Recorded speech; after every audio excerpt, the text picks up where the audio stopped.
ছাত্ৰ ছাত্ৰীসকল তোমালোকৰ মাজলৈ এটা নতুন ভিডিঅ' লৈ আহিছোঁ। আজিৰ ভিডিঅ'টোত তোমালোকৰ ক্লাছ 7ৰ ছ'চিয়েল ছায়েন্সৰ 5 নম্বৰ পাঠ আদি মধ্যযুগৰ ভাৰত এই লেচনটোত যিখিনি প্ৰশ্ন আছে সেই প্ৰশ্নসমূহ আজি আলোচনা কৰিম। এই পাঠটোত দুটা অনুশীলনী আছে, দুইটা অনুশীলনীয়ে আমি আলোচনা কৰিম। এতিয়া প্ৰথম অনুশীলনীত থকা প্ৰশ্নসমূহ চাই লোৱা। 1 নম্বৰ প্ৰশ্নত আছে তলৰ প্ৰশ্নবোৰৰ উত্তৰ দিয়া। ইয়াত ক নম্বৰত আছে ভাৰতৰ ইতিহাস অধ্যয়নত আদি মধ্যযুগ বুলিলে কোনছোৱা সময়ক বুজা যায়?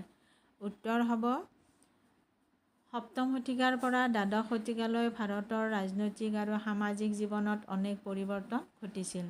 এইখিনি সময়তে যুগ পৰিৱৰ্তনৰ পটভূমি ৰচনা হৈছিল। ভাৰতৰ ইতিহাসৰ এই সময়ছোৱাক আদি মধ্যযুগ বুলি জনা যায়।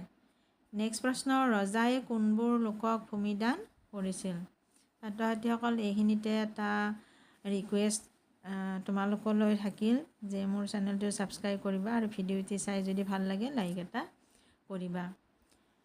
এতিয়া চোৱা প্ৰশ্নটো, ৰজাই কোনবোৰ লোকক ভূমিদান কৰিছিল? উত্তৰ হ'ব ব্ৰাহ্মণ, পুৰোহিত, ধৰ্মীয় অনুষ্ঠান আৰু নিজৰ বিষয়ববীয়াসকলক ভূমিদান কৰিছিল।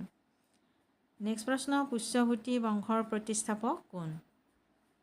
উত্তৰ হ'ব প্ৰভাকৰ বৰ্ধন পুষ্যভূতি বংশৰ প্ৰতিষ্ঠাপক আছিল। নেক্সট প্ৰশ্ন, হৰ্ষবৰ্ধনৰ ৰাজত্বকালত ভাৰতলৈ অহা চীনা পৰিব্ৰাজকজন কোন আছিল? উত্তৰ হ'ব হিউৱেন চাং। 2 নম্বৰ প্ৰশ্ন হৈছে সাহিত্য আৰু ধৰ্মীয় দিশত ৰাষ্ট্ৰকূটসকলৰ অৱদানৰ বিষয়ে লিখা। এই প্ৰশ্নটোৰ উত্তৰ অলপ দীঘলীয়া হ'ব।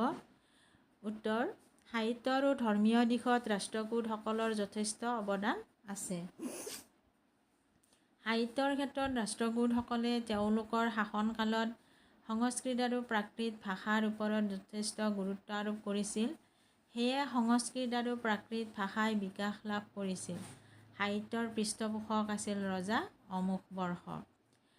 তেওঁ ৰচনা কৰা কবিৰাজমাৰ্গ কানাড়া ভাষাত ৰচিত এখন উল্লেখযোগ্য কাব্য। ধৰ্মীয় দিশতো ৰাষ্ট্ৰকূটসকলৰ অৱদান যথেষ্ট আছিল। দক্ষিণ ভাৰতৰ বিভিন্ন ঠাইত বহু মন্দিৰ নিৰ্মাণ কৰিছিল। ইলোৰাৰ কৈলাশনাথ মন্দিৰ প্ৰথম কৃষ্ণৰ শাসনকালত নিৰ্মাণ কৰা হৈছিল। ইয়াত ইলোৰা শব্দটো ভুল হৈছে, ইয়াত তোমালোকে শুদ্ধ কৰি ল'বা। নেক্সট প্ৰশ্ন 3 নম্বৰত চোৱা, গুৰ্জৰ প্ৰতিহাৰসকলৰ পতনৰ কাৰণবোৰ কি কি? ইয়াত দুটা কাৰণ মই উল্লেখ কৰিছোঁ।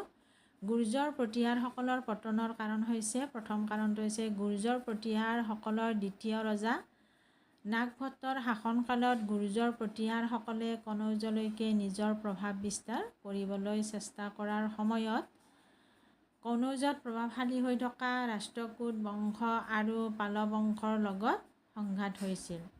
দ্বিতীয় কাৰণটো হৈছে ৰাষ্ট্ৰকূট ৰজাই কনৌজ চহৰ আক্ৰমণ কৰি ধ্বংসস্তূপত পৰিণত কৰিছিল। সেই সময়ত তেওঁলোকৰ অধীনত থকা প্ৰাদেশিক শাসকসকলে স্বাধীনতা ঘোষণা কৰি গুৰ্জৰ প্ৰতিহাৰসকলক নিশকতীয়া কৰি পেলাইছিল। এইদৰে গুৰ্জৰ প্ৰতিহাৰসকলৰ পতন হৈছিল।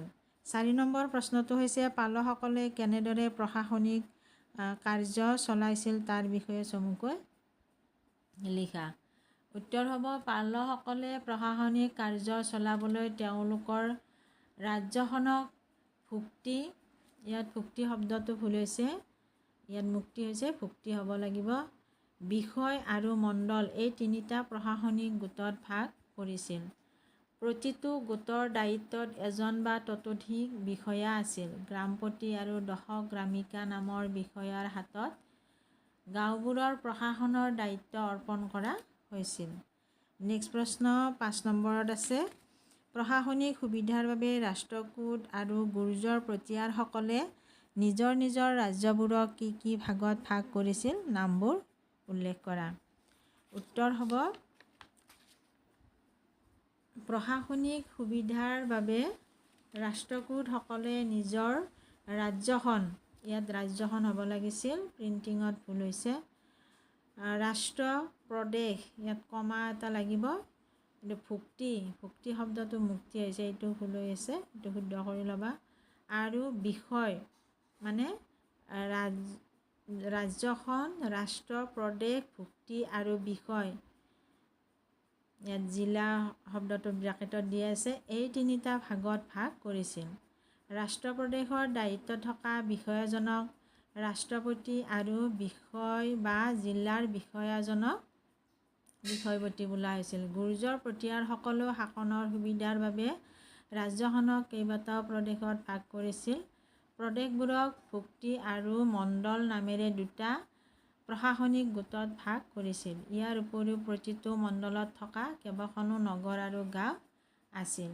এতিয়া দ্বিতীয় অনুশীলনীত থকা প্ৰশ্নসমূহ চোৱা। ইয়াত 4টা প্ৰশ্ন আছে। প্ৰথম প্ৰশ্নটো হৈছে ভাৰতবৰ্ষ আক্ৰমণ কৰা প্ৰথম বিদেশী কোন আছিল? ইয়াত হৈছে আৰবসকল। দ্বিতীয় প্ৰশ্নটো হৈছে আৰবসকলৰ আগমনৰ সময়ত সিন্ধু অঞ্চলৰ ৰজা কোন আছিল? সিন্ধু অঞ্চলৰ ৰজা আছিল দাহিৰ। নেক্সট প্ৰশ্ন হৈছে চুলতান মাহমুদে কিমানবাৰ ভাৰত আক্ৰমণ কৰিছিল? উত্তৰ হ'ব 17 বাৰ। ভাৰতত কেতিয়াৰ পৰা চুলতানী আমোলৰ আৰম্ভণি হৈছিল? 1206 খ্ৰীষ্টাব্দৰ পৰা কুতুবুদ্দিন আইবাকৰ নেতৃত্বত ভাৰতত চুলতানী আমোলৰ আৰম্ভণি হৈছিল। আজিলৈ ইমানে। ধন্যবাদ।